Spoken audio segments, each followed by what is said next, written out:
बात कर औरंगजेब कर नहीं। मैं जानता हूँ कि शहरों के नाम पर महाराष्ट्र में अनेक होते हैं और उसमें कर जोड़ देते हैं और भविष्य में संभाजी कर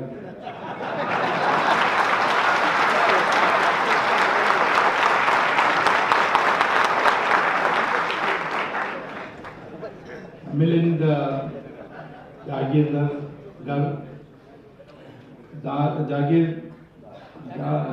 जहागीरदार, ये सुब्रमण्यम जैसे ही कष्टा और मंच में उपस्थित माननीय इस महान संस्था के ट्रस्टीगण और नासिक के आदरणीय नागरिकों, नासिक तो एक स्फूर्ति स्थान इसीलिए है कि यहाँ सावरकर पैदा हुए थे।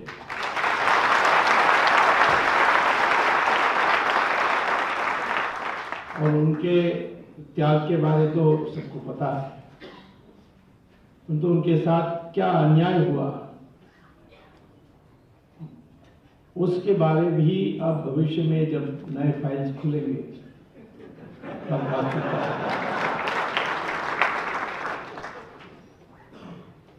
सुभाष चंद्र बोस के बाद मेरा प्रोजेक्ट है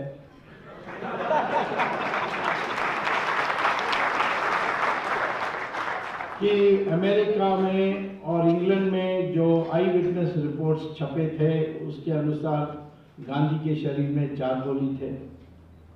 मर्डर ट्रायल में प्रोसिक्यूटर ने कहा कि 3 गोली थे शरीर में, और गोडसे ने अपने बयान में कहा कि मैंने संकल्प करके आया कि 2 से ज़्यादा गोली नहीं चलाऊंगा।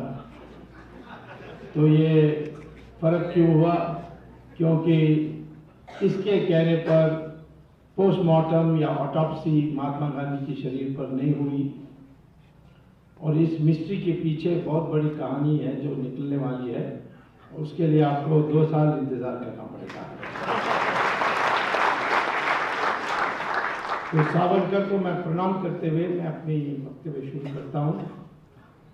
उन्होंने हमें एक नया दृष्टिकोण दिया था जब 1857 को फर्स्ट वॉर ऑफ इंडिपेंडेंस के नाम पर उन्होंने पुस्तक लिखा है, जिसको हर यूनिवर्सिटी में कंपलसरी रीडिंग करने की आवश्यकता है। बुद्धि जी भी कहेंगे ये इंटॉलरेंस है,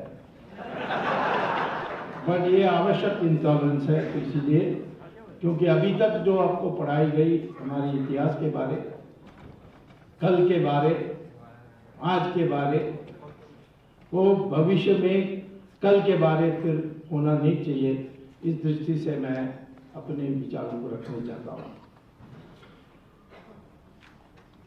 हम तो 700-800 साल पहले और उससे पता नहीं कब हमारी इतिहास शुरू हुई।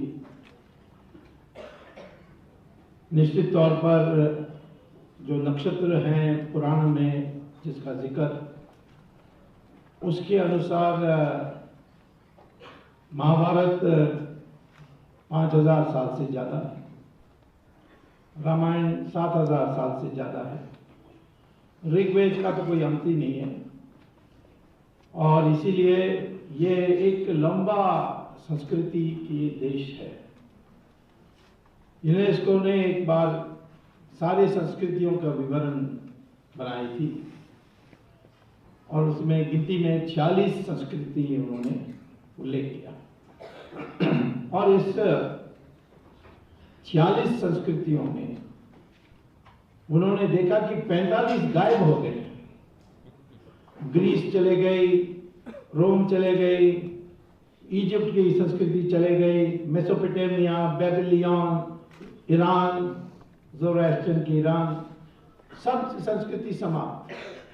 उसके जगह में कुछ नई आई जिसका कोई संबंध नहीं है पहले संस्कृति से। इस 40 में एक ही है जो अभी तक खत्म नहीं हुई है, अटूट है, लगातार चल रही है, वो है हिंदू संस्कृति हमारे देश में।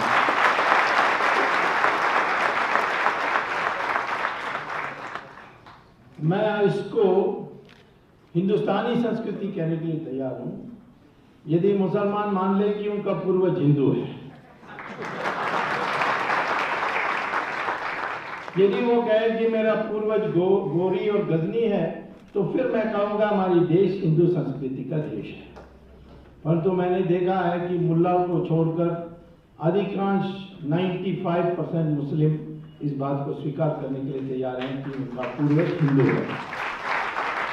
यदि वो स्वीकार करेंगे तो फिर वो अंतर्राष्ट्रीय एक समुदाय जो बन रही है ISIS के नाम से, उसका कभी हिस्सा नहीं बन सकते। वो हमारी परिवार के हिस्सा होंगे और इसीलिए वो हमारे अपने होंगे।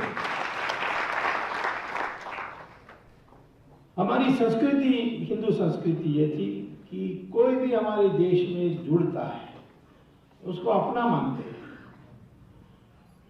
पारसीज जिसको कहते हैं, ज़ोरास्ट्रियन धर्म के अग्नि पुजारी, उनके बारे आजकल रिसर्च आ रही है कि वो पहले हिंदुस्तान से ही ईरान गए थे और फिर जब इस्लामिक प्रहार हुआ तो वो उनका मारकाट हुआ, तो इसीलिए वो दुनिया भर के कोने कोने में भागे और हिंदुस्तान भी आए और दुनिया में और जगह में जहाँ गए वो मिट गए। लेकिन हिंदुस्तान में हमारे शंकराचार्य द्वारका के और वहाँ के राजा जिनका नाम था जादा राणा, उन्होंने इनका स्वागत किया, उनके लिए मंदिर, उनकी जो थी अग्नि मंदिर वो बना के दिया, उनको रहने के लिए दिया और सिर्फ 5 शर्त रखे थे जो आज जो पारसी हैं आज भी उसको मानते हैं। नंबर 1, वो पर्शियन नहीं बोलेंगे, गुजराती बोलेंगे, वो पर्शियन कपड़ा नहीं पहनेंगे, वो हिंदुस्तानी कपड़ा पहनेंगे, जरी साड़ी और जो कुर्ता है, धोती है। और तीसरा कि वो अपने शस्त्र को सबको उतार देंगे। चौथा, गाय माता को छुएंगे नहीं। और 5वां कि जब उनकी विवाह होती है तो 3 संस्कृत श्लोक का उस पर जपेंगे, जिसको आज भी वो उनके विवाह में जपते हैं। तो इन 5 के बाद वो इतने हिस्सा बन गए, आज सिर्फ 60,000 ही हैं, सिर्फ 60,000 पारसी हमारे देश में। परंतु देखिए हमारे कितने पद में बैठ चुके हैं। Chief justice of supreme court के एस.एच. कापड़िया वो चीफ जस्टिस थे, हमारे commander chief of the army Manekshaw थे, हमारे attorney general sorry Swaraj ji थे, एयरफोर्स के चीफ फाली मेजर थे। तो कोई ऐसा जगह नहीं है जहां वो नहीं बैठे और उनकी जो 60,000 के अनुपात में तो कई गुना उनको यहाँ हमारे देश में स्थान प्राप्त हुई। और कभी हमारे हिंदू समाज से इस पर कोई घृणा नहीं हुई कि इतने छोटे समुदाय को इतनी क्यों अनुपात में देना चाहिए, क्योंकि हम उनको अपना मानते हैं। और जब अंग्रेज छोड़कर जा रहा था, उन्होंने इन पारसियों को कहा कि आप बड़े छोटे समुदाय हैं, ये बड़ा समुद्र हिंदू धर्म जो है, हिंदू समुदाय वो आपको खा जाएगा। इसीलिए जैसे एंग्लो इंडियन के लिए हमने रिजर्वेशन की है पार्लियामेंट में, आपके लिए भी हम करने के लिए तैयार हैं पार्लियामेंट में। तो पारसी की लोगों ने उनको जवाब दिया, 1000 साल के लिए हिंदुओं ने हमारी देखभाल की, आपकी आवश्यकता नहीं है।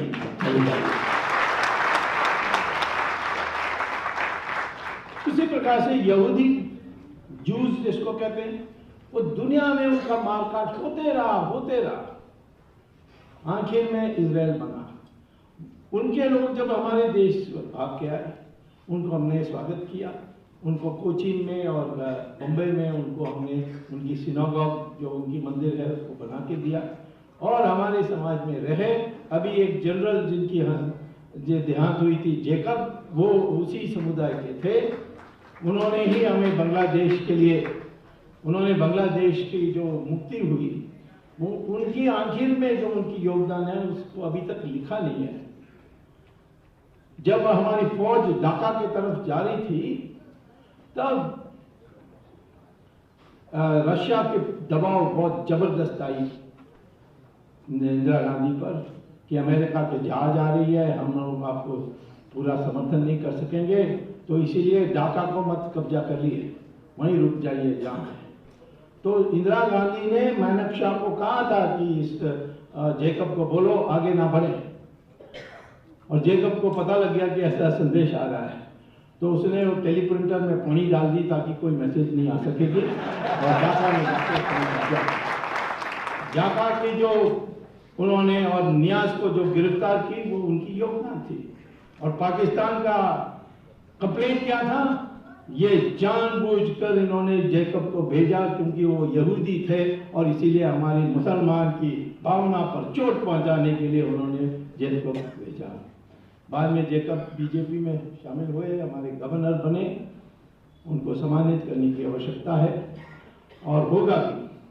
लेकिन मैं कह रहा हूं कि जब इजराइल बना तो उस समय इजराइल ने कहा दुनिया भर के सारे जो यहूदी हैं वो हमारे देश में वापस आ सकते हैं, तो हमारे देश से भी बहुत लोग गए। लेकिन जब इजराइल ने अपनी संविधान की प्रस्ताव पास की पार्लियामेंट में, पहला प्रस्ताव उन्होंने उसके बाद पास की, उसने क्या कहा उस प्रस्ताव में, धन्य हो भारत, एकमात्र देश दुनिया में जहां हमारी की शोषण नहीं हुई हमारी यहूदियों की। और इसी हिंदू समाज को आज हमें टॉलरेंस का भाषण दे रहे हैं, जो सबसे ज्यादा जिसका फायदा उठाया है हमारे हिंदू समाज की उदारता के लिए, उन्हीं वही हमें भाषण दे रहे हैं। ये हमारी संस्कृति थी। और ये नहीं कि हम तो लगभग 100% थे उस समय, और हमने सीरियन क्रिश्चियंस को आमंत्रित किया, अरब ट्रेडर्स भी जो केरल में आए थे उनको हमने आमंत्रित करके उनको बसाया। आक्रमण जब हमारे साथ हुई, पहले विदेश से आए हुए मुसलमान और बाद में विदेश से आए हुए क्रिश्चियन, इनकी जो 1000 साल की जो हमारे ऊपर प्रहार हुई, उन्होंने भारत देश को कभी गुलाम नहीं कर सके। कहीं ना कहीं लड़ाई चल रही थी, कहीं विजय हुआ, जैसे महाराष्ट्र में शिवाजी महाराज के कारण सारा देश में एक विश्वास हुआ कि हाँ हम कर सकते हैं। और एक तो छोटे गलती के कारण, यदि उस समय अंग्रेज नहीं आते तो मुगल राज को समाप्त करके मराठा की राज दिल्ली में स्थापित होती। यह है सही किया। अंग्रेज हमें बचाने के लिए नहीं आए। अंग्रेज आए, उन्होंने देखा कि मराठा की जो शक्ति बढ़ रही है, इसीलिए उन्होंने फिर अपने आप जो व्यापार करने के लिए आए, उन्होंने शस्त्र उठाया और आखिर में फिर भी उनके विरुद्ध में लड़ते रहे। ये जो लड़ते रहे कि जो हमारी इतिहास है, जो आज की इतिहास की पुस्तक में नहीं है और जिसको लिखने की आवश्यकता है, और सिर्फ शिवाजी ने लड़े, राणा प्रताप लड़े, हारे, बट वो कभी झुके नहीं। आखिर में उनको घास की रोटी खानी पड़ी, घास को सूखा करके उसको पेस्ट करके चपाती बना के रहे जंगल में। तब उनके रिश्तेदार मान सिंह जयपुर का, जिसने समर्पण कर दिया था अकबर के सामने, वो आया था उससे बात करने के लिए। यह संदेश लेकर अकबर से, अकबर ने कहा राणा प्रताप को इसके जरिए कि आप अकबर को बादशाह मान लीजिए हिंदुस्तान की, और सारा जो आपकी संपत्ति है, आपकी महल है, सबको वापस कर देंगे। तो यही कहा मान सिंह ने, ये मान लो। तो उनका नहीं मानूंगा। तब उन्होंने कहा कि क्या जीवन भर घास की रोटी खाओगे, क्या मिलने वाला है तुम्हें इससे? तब उसने जवाब दिया, क्या मिलने वाला, भविष्य में माँ अपने बेटे के नाम राणा प्रताप रखेंगे, पर तेरे नाम पर थूकेंगे, ये मेरे लिए काफी है। तो कहीं लड़े, कहीं जीते, पर लड़ते रहे। तमिलनाडु में कट्टाबोम्मन को फांसी दी गई थी चौराहे में अंग्रेजों ने, परंतु उसका नाम आज भी चमकता है तमिलनाडु में। इसी प्रकार से रानी चेन्नम्मा कर्नाटक में, बाद में रानी झांसी, यानी हमारे देश में कोने कोने में लड़े। कई जगहों में हम विजय भी हुए, जैसे शिवाजी का तो बाल गंगाधर तिलक को मैं धन्यवाद देना चाहिए कि उन्होंने इस नाम को दोबारा उज्जवल किया। अंग्रेज तो उसको दबाने में लगे हुए थे, उसको चिकन थीफ कहते थे। जवाहरलाल नेहरू भी कहता था चिकन थीफ। जवाहरलाल नेहरू चूहे थीफ था। तो अब इसकी जो लड़ने की जो थी, उसमें हमारे देश में जो सारे जो लोग लड़े, उनका पूरा अभी तक विवरण किसी को पता भी नहीं है। आसाम में एक अहोम डायनेस्टी थी। लोग कहते हैं वो चाइनीज जैसे लगते हैं, वो चाइनीज नहीं, वो थाई है। थाईलैंड से आए, यहाँ हिंदू धर्म उन्होंने स्वीकार किया, हिंदू बने, फिर उन्होंने राजधानी स्थापित, एक राज्य स्थापित की। और जब मुगल आए, 2 बार मुगल आए, एक बार औरंगजेब ने फौज भेजा, उसके बाद एक फौज आई, दोनों को ऐसी पिटाई की कि कभी मुगल को जो इरादा थी कि पार करके बर्मा जाकर के साउथ ईस्ट एशिया जाने की, वो इस्लाम की जो बढ़ती हुई जो लहर थी, उसको उन्होंने रोका, और इसके बारे कोई जिक्र हमारे इतिहास में नहीं। विजयनगरम 300 साल चली हमारे देश में, और जितने जमीन उनके अधीन थी वो मुगलों से ज्यादा थी। 300 साल चली हमारी हिस्ट्री बुक में उनका क्या जिक्र है। मुगल का एक एक अध्याय, एक एक चैप्टर है। अकबर, जहांगीर, शाहजहां, औरंगजेब, शाह आलम, ये सारे हैं। लेकिन विजयनगरम के लिए एक छोटा सा पैराग्राफ है। वो है कि दक्षिण भारत में एक विजयनगरम साम्राज्य थी, जिन्होंने हिंदू पुनरुत्थान की नहीं है। विजयनगरम तो कर्नाटक से शुरू होकर, बीजापुर से शुरू होकर आसाम, बंगाल तक पहुंची थी, और 300 साल थी। अकबर से औरंगजेब कितना है? 150 साल। उसके लिए एक एक चैप्टर। लेकिन विजयनगरम का जिक्र नहीं, अहोम डायनेस्टी का जिक्र नहीं। गुलाब चंद जो कश्मीर की कब्जा की, तिब्बत की कब्जा की, जोरावर सिंह, इन सब का कोई जिक्र नहीं। महाराजा रंजीत सिंह, कोई जिक्र नहीं। गुरु गोविंद सिंह, कुछ जिक्र नहीं। तो इसीलिए मैं कहता हूं कि जो हम कल की बात करेंगे, उसके पहले जो सही इतिहास है, इस पर लिखने की आवश्यकता है, और लिखेंगे जरूर। मुझे एक स्टूडेंट था मेरा सऊदी अरेबिया का, जब मैं हार्वर्ड में पढ़ा रहा था, तो उसने एक दिन मुझे एक सवाल पूछा। जब क्लास हो गई थी, मेरे साथ बाहर निकला और कहा कि एक सवाल मुझे पूछना है। मैंने कहा क्या? उनका मैंने यूनिवर्सिटी से लोग कहते हैं कि ये सवाल आपसे पूछा जाए। मैंने कहा पूछो ना। तो उन्होंने कहा ये बताइए कि हिंदुस्तान में आज, इंडिया में, उन्होंने कहा today in India there are 80% Hindus, how is it possible? तो मैंने कहा ये क्या बोल रही है, मुझे समझ नहीं आती। क्यों नहीं, क्यों संभव हो सकता 80% हिंदू हो? एक जमाने में तो हम 100% थे। तब उसने कहा देखिए, हमारी इस्लामिक हिस्ट्री की जो ग्रंथ बन रही है सऊदी अरेबिया में, उसमें हम इस्लाम की जो हर जगह विजय हुई है उसकी जिक्र कर रहे हैं, उसके बारे में लिख रहे हैं। और हमने ये देखा कि जहां भी इस्लाम ने जाकर कब्जा करके सरकार बनाई, उस देश में हमने थोड़े समय में उसको 100% मुसलमान बना दिया। ईरान की कब्जा की, सारा वो ज़ोरास्ट्रियन को समाप्त किया और ईरान को मुसलमान देश बनाया। इसी प्रकार से मेसोपोटामिया, बेबीलोन जो बगल में थी, उसको नष्ट किया और एक देश बनाया दोनों को, वो इराक के नाम से।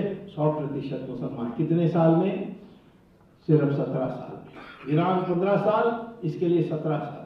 इजिप्ट ने कब्जा की और हमने उसको 100% मुसलमान बना दी 21 साल में। क्रिश्चियंस ने यूरोप को 50 साल में 100% क्रिश्चियन बना दी।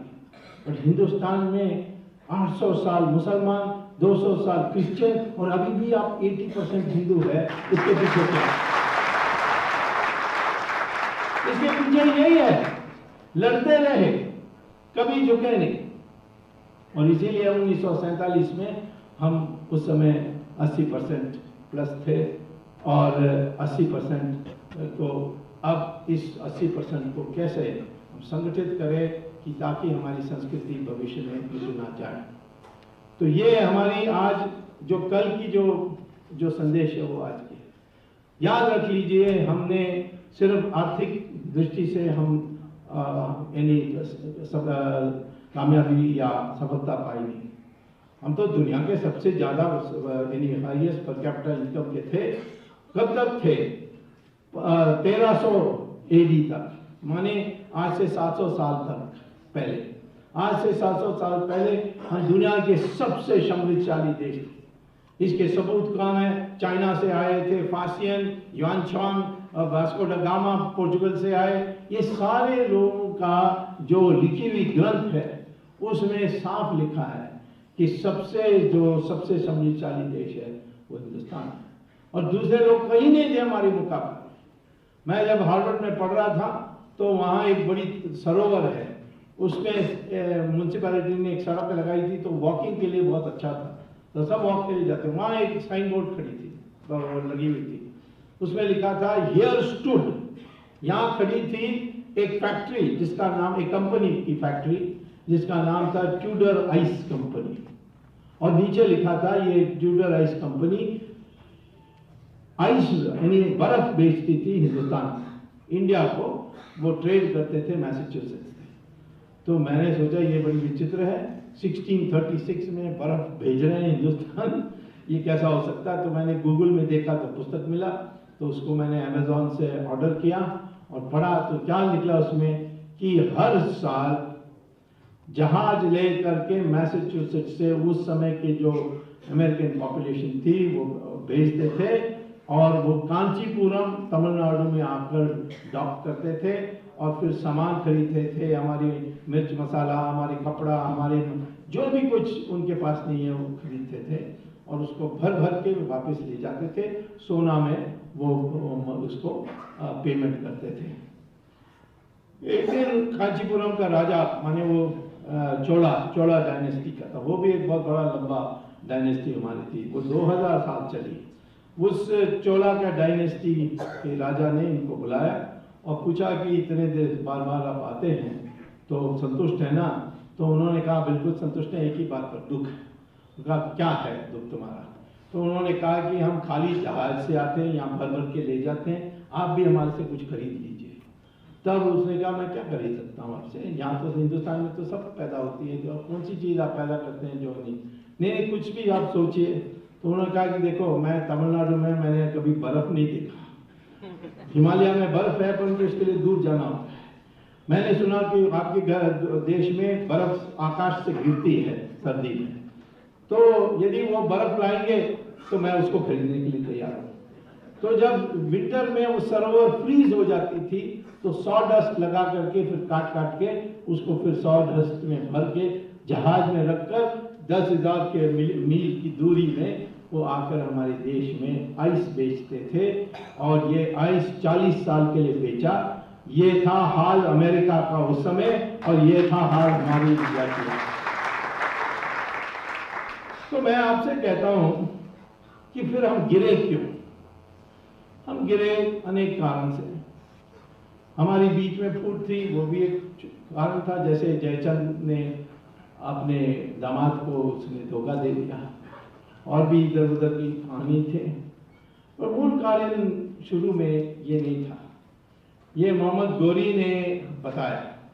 असली कारण जीते तो निश्चित जो धोखा हुआ पृथ्वीराज चौहान का अपने जयचंद फादर इन लॉ से, उस कारण से तो हुआ, परंतु उन्होंने ये कहा कि असली कारण जीतने का ये था कि हमने आखिर में समझ लिया था कि ये हिंदुस्तानी की संस्कृति, ये हिंदुस्तान के लोगों की संस्कृति क्या है। हमारे लोग कभी नहीं सूर्य उदय होने के पहले मैदान में जाते थे लड़ने के लिए, कभी बगीचा में या कृषि के जामोरे वहां उस खेत में नहीं लड़ते थे। जहां जनता भरी हुई है, जैसे शहर है, शहर में कभी लड़ाई नहीं होती थी। आप देखेंगे हमारी महाभारत, रामायण, जो भी सारे लड़ाई जो हुए हमारे हिंदुओं के बीच में, वो मैदान, खुला मैदान में होता था। और खुला मैदान में होने के कारण अब महल से निकलना पड़ता था। रामचंद्र जी जब ललकारा रावण को, तो रावण को बाहर आना पड़ा। ये उसने ये नहीं कहा कि अंदर आओ मेरे महल के अंदर, देखो तुम्हारी क्या हाल होती है। वो मैदान में आके लड़ा। कुरुक्षेत्र भी मैदान थी और इस मैदान में सारा हिंदुस्तान लगा हुआ था, सब कोने कोने से राजा है। ट्रैवनकोर जो है, जो आजकल केरल में मर्ज हो गई है, उस ट्रैवनकोर राजधानी से भी लोग आए थे। उसके राजा आए और उन्होंने देखा दो भाई की लड़ाई है, तो उन्होंने कहा कि मैं तो लड़ूंगा नहीं, परंतु दोनों के लिए मैं खाना पकाऊंगा। तो दोनों जगह में उन्होंने टेंट लगाई और खाना पकाने के लिए फौज के लिए उसने कहा कि यानी हर लोग, यानी देश के लिए तो ये एक राष्ट्रीय युद्ध था और ये मैदान में हुआ, आमने सामने हुआ। तो इसीलिए गौरी आए तो वो खेत में गए, वो नगर में गए और उन्होंने मारकाट उन जगहों में की थी। और उन्होंने 3 बजे सुबह अटैक किया। 3 बजे सुबह अटैक करने के लिए उन्होंने फैसला की, इसीलिए उनको पहले जीत तब मिली थी। और इस कारण से हमारी हार हुई थी। और एक बुरी आदत हमारी में थी क्षमा करने के लिए। उसको कितने बार क्षमा किया मुझे नहीं पता, हिंदी में आएगी, बट क्षमा कितने बार करोगे? ये बाहर से कोई आएगा उसको तो हम एक बार भी नहीं क्षमा करनी चाहिए। और वो संस्कृति आज भी चल रही है पाकिस्तान के साथ। अच्छा ठीक है, आगे बढ़ेंगे, देखेंगे, थोड़ा और बातचीत करेंगे, और दबाव भी डाला जाता है हमारे ऊपर। मैं हमारी सरकार को दोष नहीं उतना देता हूँ जितना जो दबाव आती है। नहीं, हमारी सिविल सर्विस से, हमारे लेखकों से, हमारी बुद्धिजीवियों से सब प्रेशर करते, नहीं एक और बारी ट्राई करेंगे, एक और बारी करेंगे। तो इन कारणों से हम पिटे पर तो झुके नहीं, लड़ते रहे, आखिर हमारे देश को हमने मुक्त किया। और हमने not only economic development, science में कौन सी चीज पर पीछे रहे? हर चीज में सबसे आगे। हमारी सर्जरी थी, हमने मैथमेटिक्स में डेसिमल हमने दी थी। इसीलिए आइंस्टाइन कहते हैं, मैं जब इंडिया का सोचता हूं तो मैं फिर एक with folded hands I say thank you India। क्यों? You taught us how to count। नहीं तो पहले तो रोमन न्यूमरल्स में फंसे हुए थे सब। ये डेसिमल, न्यूमरल्स ये हमने दी थी। अलजेब्रा, ट्रिग्नोमेट्री, कैलकुलस, भास्कराचार्य ने कैलकुलस इन्वेंट की थी। अब वो मानने लगे हैं। रॉकेट साइंस आप पढ़िए, वहां की रॉकेट साइंस, जॉर्ज गमाओ जो उनका फादर ऑफ रॉकेट साइंस है अमेरिका का, उनका पुस्तक पढ़िए, या वर्नर वॉन ब्रॉन, उनसे पूछिए, उनके पुस्तक को पढ़िए। उसमें क्या लिखा है? Rocketry principle was first invented by Mysore kingdom in India. यानी हमने पहले यूज किया, उसको बाद टिपू सुल्तान ने उसकी कब्जा की और कोरोमेंटल कोस्ट में उन्होंने ब्रिटिश पर उपयोग किया। फिर ब्रिटिश ने जासूस बैठ करके चोरी की एक रॉकेट को, उसको लेकर इंग्लैंड में जाकर डुप्लीकेट करके फिर आए उस रॉकेट के साथ। तो इसीलिए हमारे इसमें कोई कमी नहीं थी। अंग्रेज देश की कब्जा करने के बाद जो हमारी जो आधुनिकता होनी थी उसको रोक दिया उन्होंने। रेलवे को आने नहीं दिया, 70 साल के लिए आने नहीं दिया। उन्होंने ब्लास्ट फर्नेस स्टील बनाने के लिए, ब्लास्ट फर्नेस जो जर्मन्स ने इन्वेंट की थी, उसको हमारे देश में आने नहीं दिया। तो ब्रिटिश की जो 100 साल की रूल थी प्रत्यक्ष, वो उसमें हमने उभरने नहीं दिया। उन्होंने हमें दबा के रखा और फिर उनकी एजुकेशन सिस्टम को बदल कर हमें सबको बाबू और गुलाम बना दिया और एक हीन भावना पैदा कर दी। जो हमारी जो कल की जो बात है वो यह है कि हम लोग बिल्कुल स्वाधीन सोचते थे, नई नई चीज ढूंढते थे। हमने कभी गलती कभी नहीं की। आपको पता है कि हमारे ऋषियों ने पहले दिन से कहा था कि पृथ्वी सूर्य का चक्कर लगाती है। यूरोप में लगातार 500 साल पहले तक यह माना जाता था कि सूर्य पृथ्वी की चक्कर लगाती है। और गैलीलियो बेचारा इटालियन, अब इटली में ऐसे बकवास होती है, उसने कह दिया नहीं, मेरा लगता है कि जो पृथ्वी है वो सूरज का चक्कर लगाती है और सूरज पृथ्वी की चक्कर नहीं लगाती। तो इटालियन ने उनको पीट कर इतना पीटा कि उसने फाइनली कह दिया मैंने गलती की, मैं इस पर आप अड़ी नहीं। और उन्होंने यही कहा, ये इटालियंस ने, देते नहीं हो, सुबह सूरज उधर है, फिर दोपहर में वहाँ है, शाम को यहाँ है, तो इसीलिए सूरज जा रही है, हम हिल रहे हैं या सूरज हिल रही है। तो इस प्रकार से हमारी ऋषियों ने ऐसे कभी नहीं कहा। ना हमने ये कहा कि भगवान की दी हुई, कोई पैगंबर की दी हुई भाषा को बदल नहीं सकते, संशोधन नहीं कर सकते। सिर्फ कहते हैं कि जो श्रुति है, वेदा, इसको नहीं छू सकते, और उसको तो वो तो बिल्कुल सिद्धांत है, उसमें तो कोई नियम कुछ नहीं बना। नियम बनी है स्मृति में, और उस स्मृति को कभी भी बदल सकते हैं। जैसे यज्ञवाल्क्य की स्मृति थी, मनु की स्मृति थी, मिताक्षरा की थी, सब बदलते आए। आज भी उस स्मृति को हम संशोधन कर सकते हैं। जो कहते हैं स्मृति में लिखा है कि वो जो मंदिर है केरल में, उसमें महिला नहीं जा सकते, ठीक है उस समय कहा होगा, बट आज हम उसको संशोधित कर सकते हैं। जहाँ पुरुष जा सकता है वहाँ महिला भी जा सकता है, ये नियम है। तो इसीलिए इतनी डायनामिक रिलीजन, इसीलिए ये कंटिन्यूइंग सिविलाइजेशन है, इसको हमें समझना चाहिए। अंग्रेजों के काल में हमारे देश को, एक तो हमारी मस्तिष्क, हमारी जो चेतना है, हमारी संज्ञा है, इसको भ्रष्ट कर दिया है। हमें हीन भावना हमारे दिल में पैदा कर दी, जोखिम से डरने की भावना पैदा कर दी, बाबू बनने की मंशा कर दी है। इसको कल में हमें सफलता मिलनी है तो आज उसको बदलना है, और ये बदल सकता है जब शिक्षा में बदल आएगी।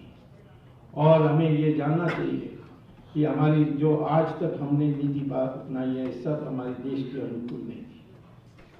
आखिर में हमने ये जो 1947 में या 1950 में हमने ये जो Soviet economic planning model Jawaharlal Nehru के कहने पर अपनाया, ये हमारे लिए सबसे बड़ी भूल हुई। 40 साल ये मॉडल चली, दुनिया में कहीं सफल नहीं हुई, सोवियत यूनियन में ही सफल नहीं हुई। मुझे ये नंबूद्रिपाद कहते थे, क्योंकि प्रोपेगेंडा बहुत चलती थी ना, देखो अमेरिका में कितना क्राइसिस चल रहा है, सोवियत यूनियन में कोई अनएम्प्लॉयमेंट नहीं है, कोई इन्फ्लेशन नहीं है, कोई गरीबी नहीं है। तो अगस्त 1991 में मैंने नंबूद्री को फोन किया, मैंने कहा अब चौथी बात भी सही है। उन्होंने कहा कौन सी चौथी बात? सोवियत यूनियन भी नहीं है। 16 देश में बट गया है। आज सोवियत यूनियन कहाँ है? आज तो रशिया है, उज्बेकिस्तान है, ताजिकिस्तान है, 16 देश में बटा है। तो इसीलिए मैं ये समझता हूं कि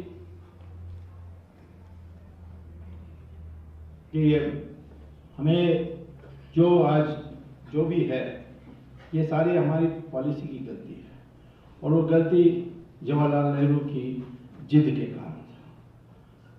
उन्होंने किसी को और किसी को बढ़ने नहीं दिया। अब उनके सारी चरित्र तो अब धीरे धीरे निकलेगा।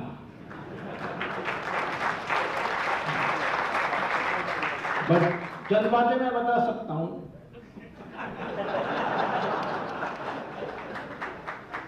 उनको तो पहले कांग्रेस पार्टी में जब महात्मा गांधी ने चुनाव किया, वो सारे पीसीसी प्रेसिडेंट्स को बुलाया और कहा कि इसको कांग्रेस का अध्यक्ष होना चाहिए, वही प्रधानमंत्री बनने वाला है। तो 15 में 14 ने कहा सरदार पटेल,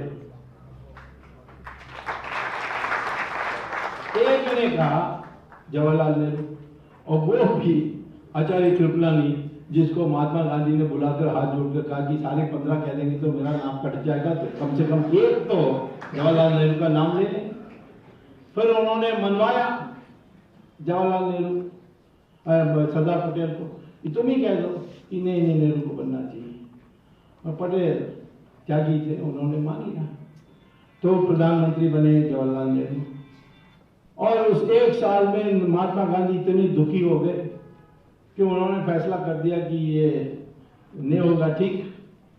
उन्होंने कांग्रेस का बंटवारा के लिए उन्होंने पेपर तैयार किया कि कांग्रेस अब एक आंदोलन था, अब पार्टी की जरूरत है, तो कांग्रेस को 2 हिस्से में बांट देना चाहिए, एक हिस्सा सरदार पटेल को देना, एक हिस्सा जवाहरलाल नेहरू को देना है, 2 कांग्रेस पार्टी होनी चाहिए और इन्हीं नाम बदल सकते हैं, परंतु इन दोनों का बंटवारा होना चाहिए। कांग्रेस जो आज़ादी के आंदोलन की कांग्रेस है उसको समाप्त करना चाहिए। ये उनके प्राइवेट सेक्रेटरी, उन्होंने लास्ट विल एंड टेस्टामेंट के पुस्तक लिखकर उन्होंने रिकॉर्ड की है और ये मुझे मोरारजी देसाई ने कहा कि मैंने खुद इसको पढ़ा था और महात्मा गांधी की आखिरी मीटिंग जो सरदार पटेल से हुई थी उस मैदान में जाने के पहले उन्होंने सरदार पटेल को कहा कि दुखी मत हो, क्योंकि सरदार पटेल तो रिजाइन देने वाला था डिप्टी प्राइम मिनिस्टरशिप से, तो उन्होंने कहा दुखी मत हो, मैं कुछ इलाज करने वाला हूँ, परंतु उनकी हत्या हो गई। अब हत्या के पीछे कौन कौन लोग थे? गोडसे ने जरूर पिस्टल चलाई, ये तो हम जानते हैं, परंतु सिर्फ गोडसे ने चलाई या कोई पीछे से भी 1-2 ने चलाई, ये तो आगे देखने की बात है और इसकी जांच करने की बात है। परंतु मैं ये कहता हूं कि गांधी की हत्या उस समय हो करके सबसे ज्यादा फायदा हुआ था जवाहरलाल नेहरू का, और वो सर्वसर्व बन गए, उसको पूछने वाला कोई नहीं था। सरदार पटेल भी 1950 में उनकी देहांत हो गई, तो कौन पूछने वाला था? वो किसी की बात नहीं सुनता था। तो मजाक में मुझे मोरारजी देसाई ने कहा कि नहीं ये बात सही नहीं है। मैंने कहा क्या आप भी उनके पक्ष ले रहे हैं? उन्होंने कहा नहीं, एक व्यक्ति का बात सुनता था। मैंने कहा कौन? Edwina Mountbatten.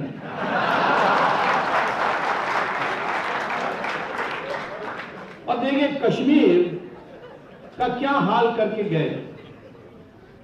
जब अंग्रेजों ने देश को बांटा, इंग्लैंड में उनको एक विधायक पास करना अनिवार्य हो गया था house of Lord, house of Commons में। वो क्या था? थी देश एक ही इंडिया, और उसमें 600 राज्य थे जो अलग से एडमिनिस्ट्रेशन चलाते थे, बट अंग्रेज एक रेजिडेंट के रूप में बैठता था। बट बाकी प्रदेश को प्रत्यक्ष, यानी एक हिस्सा हिंदुस्तान का प्रत्यक्ष वो राज करते थे अंग्रेज, और दूसरा का अप्रत्यक्ष करते थे। ये था हिंदुस्तान, कोई पाकिस्तान का नाम ही नहीं था। तो एक पाकिस्तान पैदा करने के लिए उन्होंने कानून पास किया कि जहां, क्योंकि मुसलमान हिंदू इतने बड़ी संख्या में होने के कारण मुसलमान सुरक्षित नहीं रह सकता, और मुसलमानों ने भी ब्रिटिश को साथ दिया, इसीलिए एक देश मुसलमान पाकिस्तान, मुस्लिम पाकिस्तान, और एक देश हिंदू इंडिया, ये 2 देश को हम पैदा कर रहे हैं। ये वो प्रस्ताव उन्होंने पास की, और उसके पार्लियामेंट बहस में भी साफ ये लिखा है। तो मैं आपसे कहने चाहता हूँ कि फिर हम हिंदू इंडिया क्यों नहीं है? क्योंकि हमारे लोगों ने तय किया कि जो मुसलमान वहाँ नहीं जाना चाहता है वो यहाँ रह सकता है, क्योंकि हमारी परंपरा है। यहूदी आए, पारसी आए, सीरियन क्रिश्चियन आए, तो हमारे देश में कोई रहना चाहता तो रह सकता है। तो इसीलिए ये तय हुआ। अंबेडकर इसके पक्ष में नहीं थे। अंबेडकर ने कहा नहीं, पॉपुलेशन एक्सचेंज होना चाहिए, परंतु अंबेडकर की बात जवाहरलाल नेहरू कभी नहीं मान सकते। उनको ईर्ष्या इतनी थी अंबेडकर के बारे में। क्यों? क्योंकि अंबेडकर कोलंबिया यूनिवर्सिटी गए, वहां उन्होंने PhD ली इकोनॉमिक्स में, एक टॉप क्लास थीसिस लिखी जो आज भी लोग पढ़ते हैं वहाँ। मैंने भी पढ़कर देखा, मॉनेटरी इकोनॉमिक्स में कितना अच्छा पुस्तक उन्होंने लिखा, थीसिस लिखा। फिर लंदन गए, वहाँ जा करके उन्होंने लॉ डिग्री ली, इंडिया आए और कॉन्स्टिट्यूशन असेंबली में वो कॉन्स्टिट्यूशन के ड्राफ्टिंग कमेटी के चेयरमैन बने। सरदार पटेल के नीचे सरदार पटेल था प्रेसिडेंट, यानी राजेंद्र प्रसाद था president of constituent assembly, Sardar Patel था committee chairman of fundamental rights, और ये थे ड्राफ्टिंग कमेटी चेयरमैन। तो बनी। अब इस अंबेडकर को हमारी आज़ादी के बाद और कॉन्स्टिट्यूशन स्थापित होने के बाद की कोई मान्यता नहीं मिली। उसको भारत रत्न 1990 में जब जनता गवर्नमेंट आई थी तब मिली थी, जवाहरलाल नेहरू के काल में नहीं मिली। आज किसी कांग्रेस वालों को हक नहीं है अम्बेडकर के बारे में बात करने के लिए। ये सवाल पूछना चाहिए, भारत रत्न क्यों नहीं दिया? 1955 में भारत रत्न शुरू हुई थी, और उस समय प्रधानमंत्री थे जवाहरलाल नेहरू, और पहला भारत रत्न किसको मिला? जवाहरलाल नेहरू को खुद मिला अपने। सरदार पटेल को कब तक नहीं मिला? जब तक मैं मिनिस्टर नहीं बना। 1991 में मेरे दस्तखत से मैंने प्रधानमंत्री को लिखकर उसको किया। ये कांग्रेस वाले कहते हैं कैसे आप सुबह नहीं पटेल की बात कर सकते हो, वो कांग्रेस के थे। कांग्रेस के थे तो सरदार पटेल को क्यों नहीं आपने दिया? इसलिए नहीं दिया तो मेरी इच्छा थी। अब आप कांग्रेस की भावना से देखिए, अंबेडकर को कहते थे भीमराव जी से कभी कभी। और जवाहरलाल नेहरू इंग्लैंड गया, वहां फेल हो गया और फिर वापस आया। वहां उस समय ऐसा था कि कॉलोनी से लोग आए, उनको फेल नहीं लिखते सर्टिफिकेट में, कहते हैं जेंटलमैन पास। अब वो बंद हो गया है, अब जेंटलमैन पास नहीं है। इसीलिए राहुल गांधी भी फेल होकर आया। सोनिया गांधी झूठ से बोल दिया कि कैम्ब्रिज गई, वास्तव में कभी गई भी नहीं, वो 5वीं क्लास पास है।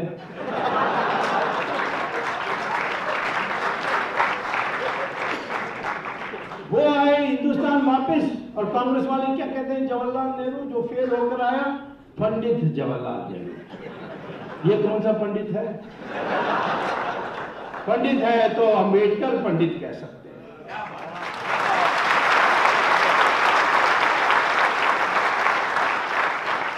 क्योंकि वर्ण व्यवस्था कभी जन्म से नहीं बना था।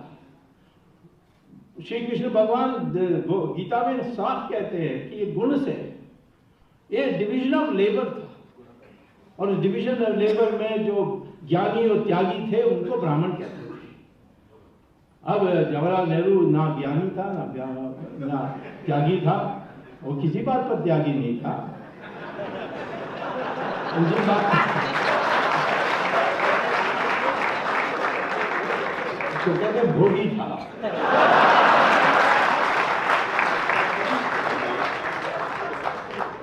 अब ये चले गए यूनाइटेड नेशंस, हमारे देश अलग बनी, और अलग बनने के बाद ये जो 600 राज्य थे राजाओं का, वो सारे को अंग्रेज ने हाउस ऑफ कॉमन्स के लेजिस्लेशन में देश घोषित कर दिया, स्वाधीन देश घोषित कर दिया।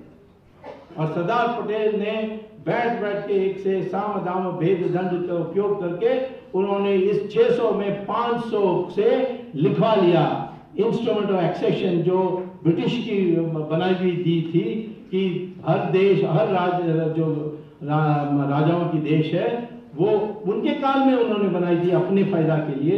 वो यदि लिखकर दे दे इंस्ट्रूमेंट ऑफ एक्सेशन तो वो ब्रिटिश इंडिया का हिस्सा बन जाएगा, और उस कारण से अब जो इंडिया और पाकिस्तान का हिस्सा बनेगा यदि लिखकर देंगे, तो 500 देशों ने लिखकर दिया कि हम हिंदुस्तान के हिस्सा हैं, और उस 500 को हमने विलय किया। 100 गई पाकिस्तान के पास, उसमें कई थे जिनको जबरदस्ती लेना पड़ा, जैसे ये उनका एक प्रांत है सिंध, और ये नहीं जूनागढ़ तो हमारे देश में, हाँ वो ईरान के बॉर्डर में है। बलूचिस्तान ने कभी नहीं लिखकर दिया, परंतु जबरदस्ती उन्होंने लिया। परंतु हमारे पास राजा कश्मीर ने लिखकर दिया, पहले तो नहीं दे रहा था।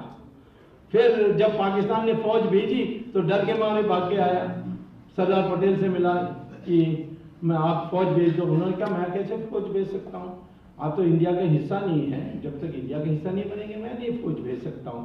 तो फिर सरदार पटेल बनाई दस्तावेज थी, उन्होंने कहा दस्तखत करो मैं फौज भेज दूंगा, नहीं तो तुम पाकिस्तान जाओ। तो उसने फिर दस्तखत किया, मामला खत्म। Legally Kashmir became an integral part of India. अब ये यूनाइटेड नेशन चले गए। चले जाने के बाद अब उनको डर आया कि कॉन्स्टिट्यूएंट असेंबली में सब हंगामा कर रहे थे, ये कैसा हो गया, तो यूनाइटेड नेशन कैसे चले गए, बाकी लोगों के लिए नहीं गए, इनके लिए क्यों गए, कश्मीर के लिए। तो फिर 370 धारा का ड्राफ्ट आया, जवाहरलाल नेहरू ने फिर उसको शेख अब्दुल्ला को दिया कि जाकर कॉन्स्टिट्यूएंट असेंबली में इस पर एक कैनवस करो। अम्बेडकर के पास आए, कहा कि ये 370 धारा पास होनी चाहिए, अमेंडमेंट। अम्बेडकर ने पढ़ा, कहा कि मैं कोई देशद्रोही हूं, इसको फेंक दिया उन्होंने। फिर सरदार पटेल ने अम्बेडकर से कहा कि थोड़े दिन के लिए होना चाहिए तो मान लो, कहा मैं नहीं पेश करूंगा। तो अम्बेडकर ने 370 धारा का जो अमेंडमेंट है वो पेश नहीं किया था। पेश किया था अनंत गोपाल स्वामी आएगा, जो उस समय राजा का सेक्रेटरी था, उसको बुला करके कहना पड़ा, क्योंकि जवाहरलाल नेहरू खुद पेश करना चाहिए था, परंतु जवाहरलाल नेहरू डर गए और उन्होंने कहा कि मेरा अपॉइंटमेंट है लंदन में, किसके साथ मैं नहीं बताऊंगा, बट लंदन के अपॉइंटमेंट के लिए वो निकल गए थे और बेचारे सरदार पटेल के हाथ में छोड़कर चले गए थे। कहा कि वे थोड़े दिन के लिए 370 धारा, तो 370 धारा जो जुड़ी है हमारे कॉन्स्टिट्यूशन में, उसको पढ़कर देखिए। कहता है temporary provision of the constitution regarding Jammu and Kashmir. किसी और में टेम्पररी नहीं लिखा है, और उसमें ये लिखा है कि समाप्ति कैसे होगी, यदि राष्ट्रपति विज्ञप्ति जारी करेगा कि ये समाप्त हो गई, वो तुरंत उसी समय समाप्त हो जाएगी। इसके लिए पार्लियामेंट की वोट की जरूरत नहीं है, पार्लियामेंट की वोट की जरूरत नहीं है। अब 370 धारा इतने साल 70 साल चल गई, ये बड़ी शर्म की बात है। ऐसा कुछ होना चाहिए जिसमें 2 संविधान हो और 2 नियम हो, ये तो हमारे लिए स्वीकार नहीं है। इसको समाप्त करने के लिए क्या करना चाहिए, कैबिनेट को रेजोल्यूशन पास करना चाहिए, राष्ट्रपति को भेजना चाहिए कि इसको जारी करो। राष्ट्रपति को अनिवार्य इसको जारी करना पड़ेगा, और जारी होने के बाद ये रद्द हो जा सकता है। अभी क्यों नहीं हुआ? अब हर चीज पहले दिन ही हो जाएगा। पहले राम मंदिर बनेगा, उसके बाद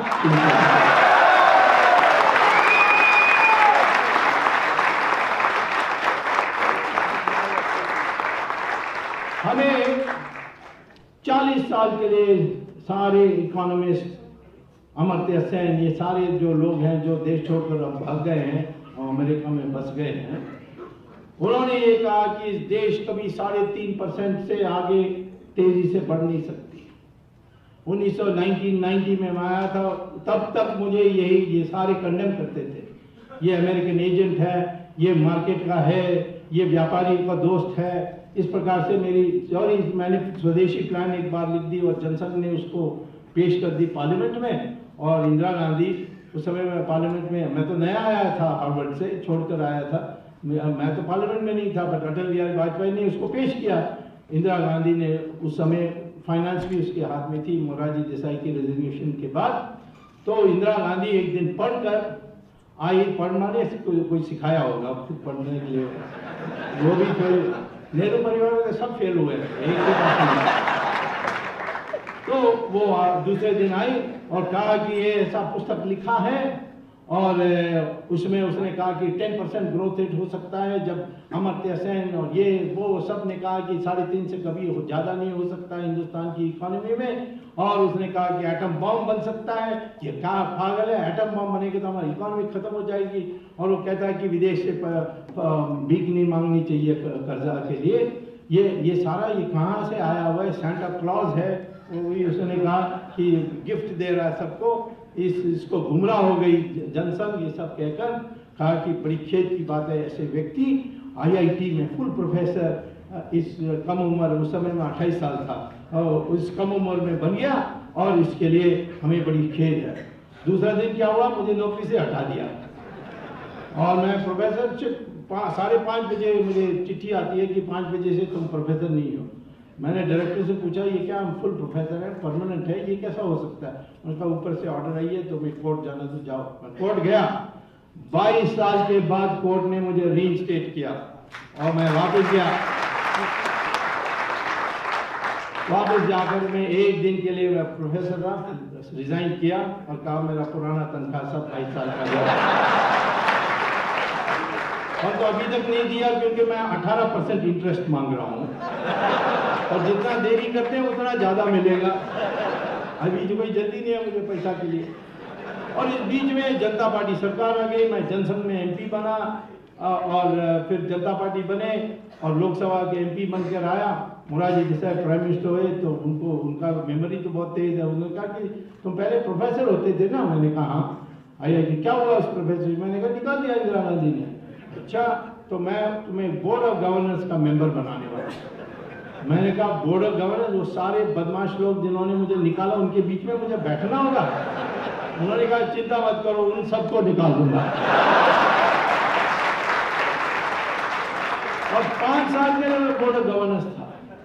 तो इसीलिए मैं आपसे कहता हूं कि इतना हमारे लोगों को दमन किया कि इंडिपेंडेंट विचार नहीं होनी चाहिए, एक राष्ट्रवादी विचार नहीं होनी चाहिए, ये नेहरू परिवार के लोग सब करते आए। इसमें मैं जरूर कहूँगा कि राजीव गांधी भिन्न था, उनकी बड़ी गलती थी, उन्होंने गलत महिला से शादी की, उसके अलावा तो पछताना पड़ा।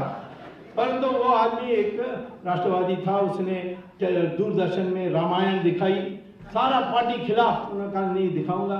बाबरी मस्जिद की ताला खोली, विश्व हिंदू परिषद को शिलान्यास करने दिया, और उसने 1989 के चुनाव शुरू करते समय उसने कहा कि मैं राम राज्य पर विश्वास करता हूं, और यदि वो होते तो इस कांग्रेस की ये दुर्दशा नहीं होती। तो मैं आपसे कहता हूं कि आपको ये सोचना है कि हम इस देश को बनाने हैं तो जापान जैसा देश नहीं बनाना चाहिए। जापान में इकोनॉमिक डेवलपमेंट बहुत है, पर तो उसको कोई पूछता है, वो अमेरिका का पिट्ठू है, वो अमेरिका जो कहती है वही करेगा। तो इसलिए जापान जैसे देश नहीं बनना।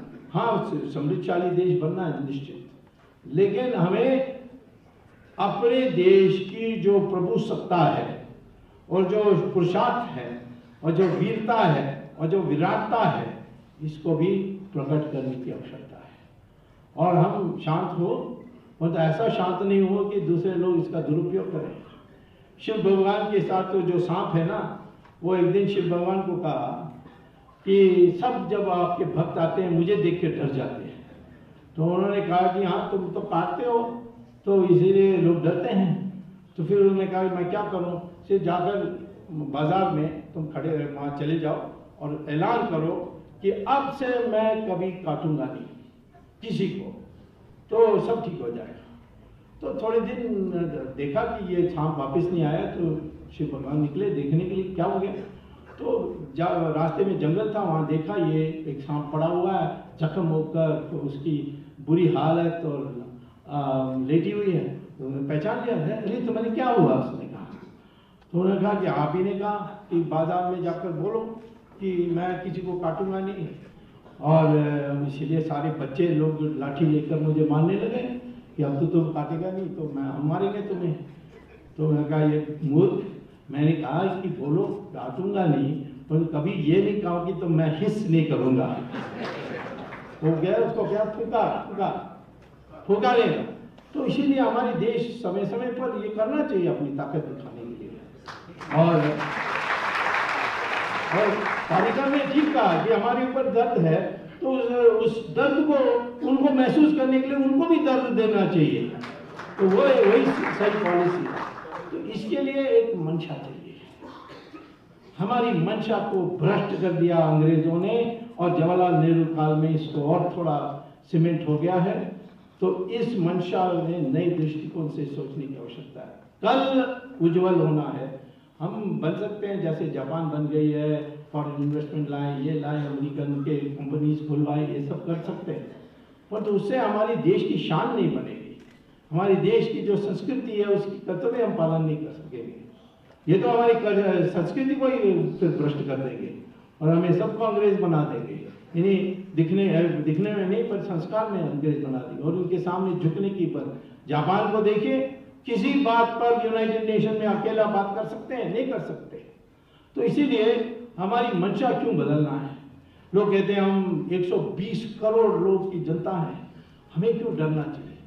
आई थिंक ये तो सब दिमाग की बात है। 1000 बकरी एक जगह में खड़ी है और एक शेर आएगा तो संख्या तो बकरी के साथ है, पर भागेगा बकरी क्योंकि उसको डर है, वो भयभीत है। वो उसको पता नहीं है कि इस शेर को घेर लें और लात मारे तो शेर मर जाएगा, उसको ये हिम्मत नहीं है। और शक्ति भी वो शेर का, जब से उसकी मंशा नहीं है, वो भी फिर बिल्ली जैसा बन जाएगा।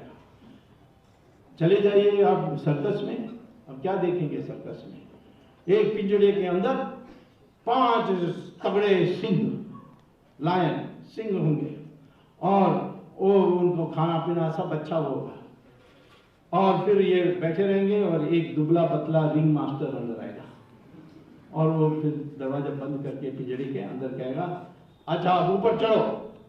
सब सिंह बिल्ली जैसे ऊपर चढ़ेंगे।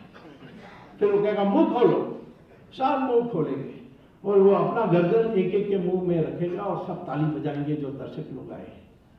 अरे ये सिंह इसका सिर क्यों नहीं काट देता है, चिकना चूर क्यों नहीं कर देता? क्योंकि जब छोटा से उसको तैयार किया गया है, आज्ञा मानना है, और इसीलिए वो ताकत नहीं जानता है, उसकी शक्ति को नहीं जानता है, वो आज्ञा मानना जानता है। मनमोहन सिंह भी ऐसे ही सर्कस का सीन था। वो सोनिया से चढ़ता था। आपको आश्चर्य होगा, उस दिन जब नेशनल हेराल्ड में हम गए थे तो ये सारे आरोपी, सोनिया आरोपी और ये सब आए थे, उनको मैजिस्ट्रेट ने खड़ा कर दिया। कोई बात नहीं, वो तो हमारे नियम अनुसार है।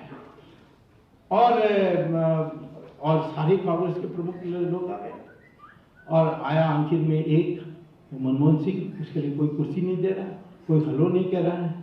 कांग्रेस वाले जैसे कोई बाहर से कोई आदमी आया। फिर मैंने मेरे वकील को कहा, भाई ये मनमोहन सिंह हमारे प्रधानमंत्री रहे, इसका तुम खाली कुर्सी खड़ा हो जाओ, इसको सीट दो। मेरे बगल में बैठ कर रहा और कोई कांग्रेस वाला कुछ नहीं करने। ये हालत होती है जब तुम्हारी मंशा इस प्रकार होती है, झुकने का, आज्ञा मानने का, कोई भी गलत आज्ञा हो उसको मानने का। तो वो बदलना है, उसके लिए चेतना जगाने के लिए हमारे देश में पुनरुत्थान की आवश्यकता है। और इसीलिए हम जो वीरता है, जो हमारे इतिहास में, उसको पढ़ाना है, वास्तविकता बताना है, हमारी शक्तियों को जागृत करना है। हमारे देश में कोई कमी नहीं है, मैं बता रहा हूँ, कोई भी कमी नहीं है। अभी इतने आत्महत्या होते हैं। हमारे एग्रीकल्चर सबसे तेजी से बढ़ने वाली, सबसे समृद्धशाली सेक्टर बनने, कम से कम समय में बनने वाली सेक्टर है सेक्टर एग्रीकल्चर। 12 महीने भगवान ने हमें धूप दिया है। अमेरिका में 5 महीने के लिए बर्फ गिरती है, कोई एग्रीकल्चर नहीं हो सकता। यूरोप में नहीं हो सकता। चाइना में भी अनेक एरियाज है जहां 4 महीने के लिए नहीं हो सकता। हमारे देश में 12 महीने कृषि हो सकती है। इसके माने 3 फसल बो सकते हैं, 3 एग्रीकल्चरल सीजन्स, और 3 गुना हो जाएगी उत्पादन। उसको हम नहीं कर रहे हैं। हमारे सिर्फ 25% जमीन में एक से ज्यादा फसल बोया जाता है, और प्रति हेक्टेयर जो उत्पादन है वो दुनिया के सबसे कम है। जितना चावल पैदा होता है 1 हेक्टेयर में जापान में, उसका 1/7 हमारे देश में पैदा होता है। और जापान को छोड़िए, हमारे देश में Indian council of agricultural research के एक्सपेरिमेंटल प्लॉट्स में भी हमें 6 गुना ज्यादा मिलता है।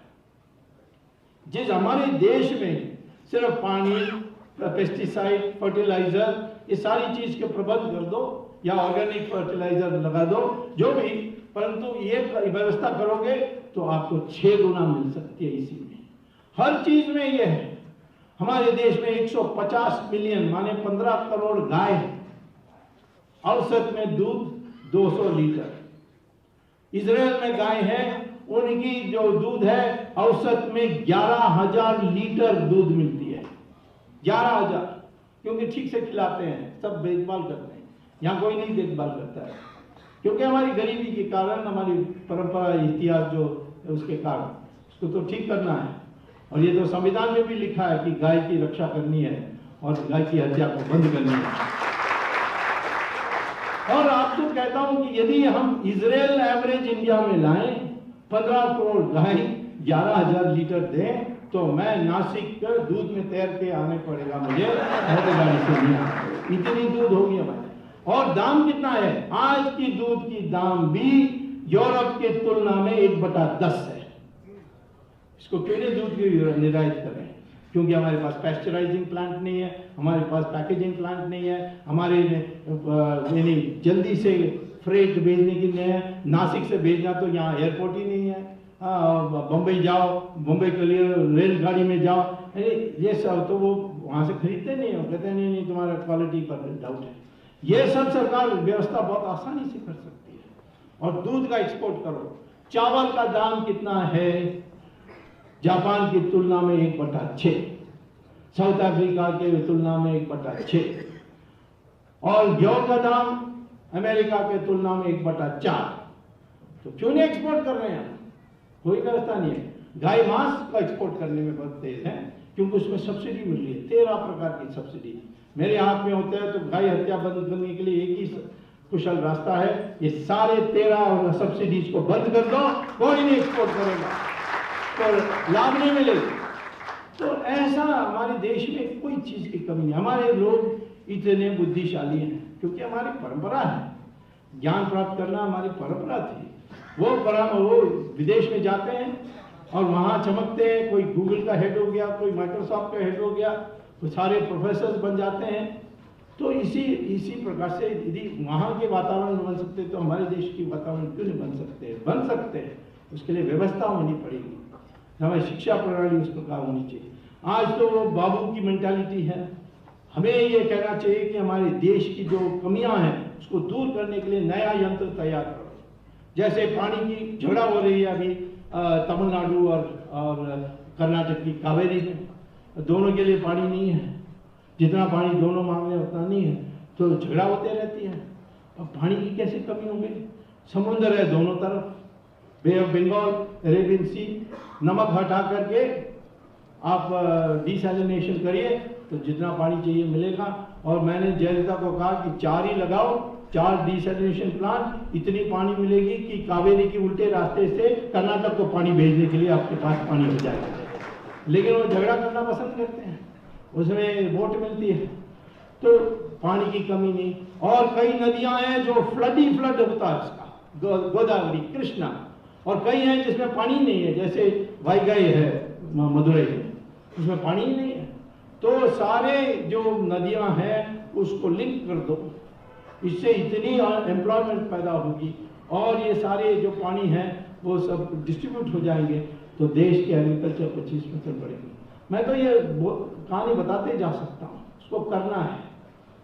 अभी मेरी बातों को सरकार ने नहीं मानी है, अभी मैंने शांति से बोली है। 1 साल के बाद उग्र रूप में, तांडव के रूप करके मैं सरकार को समझाने वाला हूँ। इनकम टैक्स को अबॉलिश कर दो, लोग खुश हो जाएंगे, कोई खर्च नहीं करने वाला है। अब हमारे बाबू लोग मुझे कहते हैं कि इनकम टैक्स अबॉलिश कर दो तो फिर कोई आपसे डरेगा नहीं। ये हम सब देश सरकार चला रहे हैं, देश को डराने नहीं।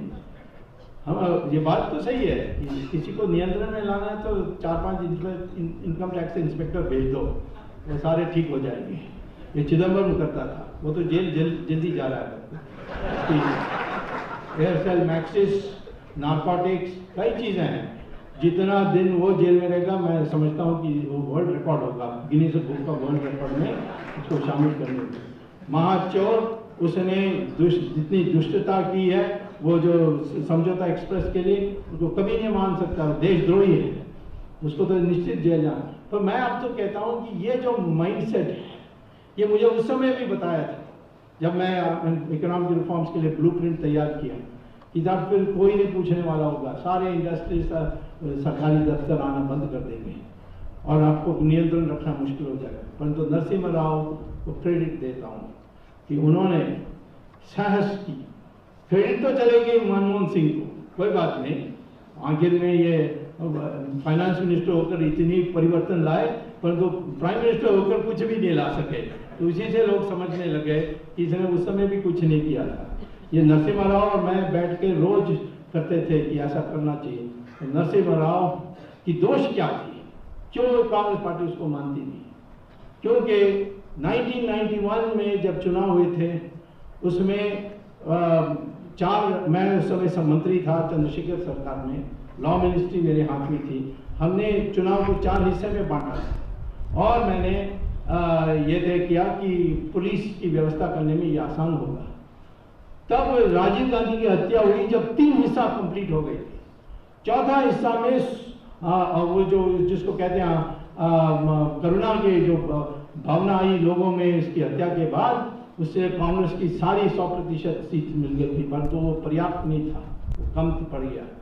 और सोनिया गांधी प्रधानमंत्री बनने वाली थी, लेकिन उसके परिवार ने समझाया कि ये हिंदुस्तान को तुम संभाल नहीं सकोगे, किसी बुढ़ा को बना दो और वो 6 महीने में मर जाएगा, और उसके बाद उस तक हम दूसरे पार्टी को तोड़ करके मेजॉरिटी बना लेंगे और फिर प्राइम मिनिस्टर बनना। इसीलिए ये मल्टीपल बाईपास 4 हार्ट अटैक वाला नरसिम्हा राव को पकड़ के लाए।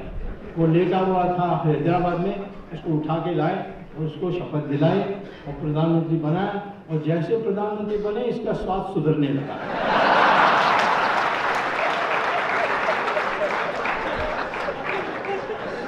और सोनिया का बात ही नहीं मानने के लिए तैयार। आगे में 2 साल होने के बाद सोनिया जाकर उनसे कहा कि पार्टी का अध्यक्ष तो मुझे दे दो। तो उसने कहा कि नहीं, परंपरा है नेहरू से, इंदिरा से, कि जो प्राइम मिनिस्टर है वो भी वही पार्टी का प्रेसिडेंट होता है, तो मैं नहीं छोड़ूंगा। उस घृणा में, उस गुस्सा में नरसिम्हा राव को ना पे कहीं उसका नाम लेने के लिए कांग्रेस तैयार नहीं है। मैंने मोदी को कहा था कि जैसे सरदार पटेल के लिए और अम्बेडकर के लिए हम लोगों ने भारत रत्न दी, इस व्यक्ति को भी भारत रत्न मिलना चाहिए। तो आखिर में मैं इसको आपको ये कहूंगा कि भविष्य में भी वही होगा जो आज तक हुआ, कल और आज हुआ जो कल होगा, यदि हमारी मंशा नहीं बदलेगी। और मंशा बदलने के लिए अब हमें एक होने की यानी दिमाग में भरना चाहिए। हम सब एक हैं, और विज्ञान भी यही कहता है कि हिंदुस्तान में सब एक है। हिंदू कोई भी हो, ब्राह्मण हो या शेड्यूल कास्ट हो, उसका डीएनए एक ही है।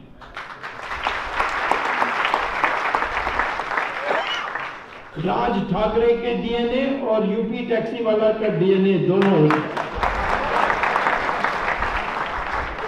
हिंदू मुस्लिम का डीएनए एक ही है, क्योंकि मुस्लिम सारे हिंदुस्तान में जो हैं उनका पूर्वज हिंदू है। क्रिश्चियन तो मानते ही हैं, और मुस्लिम भी प्राइवेटली मानते हैं, परंतु ये मुल्ला से डरते हैं। और इसीलिए हम लोगों को इसकी प्रचार करनी चाहिए। और जिस दिन मुसलमान कह देगा कि मेरा पूर्वज हिंदू है, मैं गर्व से कहता हूं, उस दिन वो हमारी परिवार का हिस्सा बन जाएगा और उसकी सुरक्षा हमारी सुरक्षा है। तो पहले तो ये एकता पैदा करें। अब तो जात तो कोई मतलब ही नहीं है, वरना का तो कोई मतलब ही नहीं रहा। क्यों? ब्राह्मण को तो सब त्याग करके उसके पास ना हथियार होगा, ना जमीन होगा, ना धन होगा, ऐसे और सिर्फ ज्ञान होगा और निर्भय होगा, वही है ब्राह्मण। इसीलिए विश्वामित्र क्षत्रिय घर में पैदा हुए महर्षि, और वेद व्यासा जिसने महाभारत लिखी वो उसकी मां मछुआरा थी, वो बन गए महर्षि। इसी प्रकार से वाल्मीकि दलित परिवार में पैदा हुए और वो डकैती करते थे, बदल आई और बने महर्षि, रामायण लिखी उन्होंने। और कालिदासा वनवासी थे, जंगल में वो शाखाएं काटते थे पेड़ के, वो महाकवि बने। और ब्राह्मण कोई गलत काम करेगा उसकी फिर सजा होती थी। जैसे रावण ब्राह्मण था, ये करुणानिधि को नहीं पता था। वो राम की बुराई करते रहता था, और अब उसने रावण को अपना राजा मानता था, अब उसने छोड़ दिया रावण। मैंने जब उसको बताया कि ये ब्राह्मण था तब तो छोड़ दिया। अब सिर्फ राम की बुराई करता है। कभी मेरे ऊपर गुस्सा हो जाता है, ये राम को इतना महत्व क्यों देते हो। मैं जब राम सेतु के लिए सुप्रीम कोर्ट में लड़ रहा था तो मैंने कहा राम सेतु, और हेडलाइन आया स्वामी wants protection of Ram Setu. तो इसने मुझे फोन किया, ये क्या कर दिया तुमने इसको, ये राम सेतु कब बना, ये तो एडम्स ब्रिज है, ये राम कोई इंजीनियर था, कौन से इंजीनियरिंग कॉलेज से उसको डिग्री मिली कि वो सेतु बना सका। मैंने कहा देखिए आप इस तरीके से राम की बातें बोलना नहीं चाहिए, मैं आके मिलूंगा अभी जब आप थोड़ा ठंडा दिमाग पे हैं। बाद में वो बीमार हो गया, वो इतनी बीमार हुई कि उसको हॉस्पिटल ले जाना पड़ा, और हॉस्पिटल का नाम था रामचंद्र मेडिकल हॉस्पिटल। तो मैंने उसको ग्रेजुअल कार्ड लिखा कि कम से कम मैं आशा करता हूं कि राम के पास MBBS है, नहीं तो तुम्हारी हालत खराब होने वाली है। इस प्रकार से लोगों ने दिमाग में बना दिया है। हमें गर्व लेना चाहिए। राम मंदिर कैसे बना सकते हो, तुम घृणा पैदा कर रहे हो, ऐसा लोग कहते हैं। अरे कैसी घृणा पैदा करें, पहले वहां मंदिर था और उसको तोड़ के मस्जिद बना। ये सुप्रीम कोर्ट ने commissioner inquiry Allahabad high court से कहा बनाओ, कमिश्नर इंक्वायरी बैठाई गई, सरकार की आर्कियोलॉजिकल सर्वे ऑफ इंडिया को सौंपा और आर्कियोलॉजिकल सर्वे ऑफ इंडिया ने कहा कि हाँ, हमने सैटेलाइट इमेजिंग की, जगह को खोदा है, सब करके हम इस राय पर पहुंचे हैं कि यहाँ पहले भव्य मंदिर था, उसको तोड़ के मस्जिद बना। और मंदिर एक बार बन जाए और वो प्राण प्रतिष्ठा पूजा के अनुसार बन जाए, आगम शास्त्र के अनुशासन के अनुसार बन जाए, तो वो सदा के लिए मंदिर है। ये कोर्ट का फैसला है, सिर्फ हिंदुस्तान का कोर्ट का नहीं है, हाउस ऑफ लॉर्ड्स की भी जजमेंट है। विदेशों में भी ये माना जाता है कि वो वहाँ पूजा हो रही है, नहीं हो रही है, टूट गई, ध्वस्त हो गई, तब भी वो मंदिर मंदिर है। और मस्जिद क्या है? सऊदी अरेबिया के लोगों से मैंने पूछा, आप ही हैं, केंद्र मक्का आपके पास है, बताइए मस्जिद क्या? वो तो मस्जिद, उन्होंने कहा मस्जिद नमाज पढ़ने का जगह है। मैंने कहा उसको तोड़ सकते हैं? हाँ, सरकार को अधिकार है कि यदि कोई सार्वजनिक काम के लिए आवश्यक है तो हम कहते हैं दूसरे जगह उसको शिफ्ट कर दो, या वो वहाँ के मस्जिद के जो मुतवाली है, जो सुपरवाइजर है, वो मानेगा नहीं तो फिर हम तोड़ देते हैं। सड़क बनाने के लिए तोड़ते हैं, हम अपार्टमेंट बिल्डिंग बनाने के लिए तोड़ते हैं। एक बार हमने जिस मस्जिद में पैगंबर मोहम्मद ने नमाज पढ़ी उसको भी तोड़ दिया और यूनेस्को ने कहा कम से कम इसको तो छोड़ देते, ये तो इसको तो आर्कियोलॉजिकल वैल्यू है। उन्होंने कहा कि आप मूर्ति पूजा हमें सिखा रहे हो, ये तो सिर्फ नमाज पढ़ने का जगह है। नमाज कहीं भी पढ़ी जा सकती है, सड़क में पढ़ी जा सकती है, रेलवे प्लेटफॉर्म में पढ़ी जा सकती है, आपके ड्राइंग रूम में पढ़ी जा सकती है। ये सुविधाजनक जगह है मुसलमान को इकट्ठा होकर नमाज पढ़ने के लिए, इससे ज्यादा नहीं है।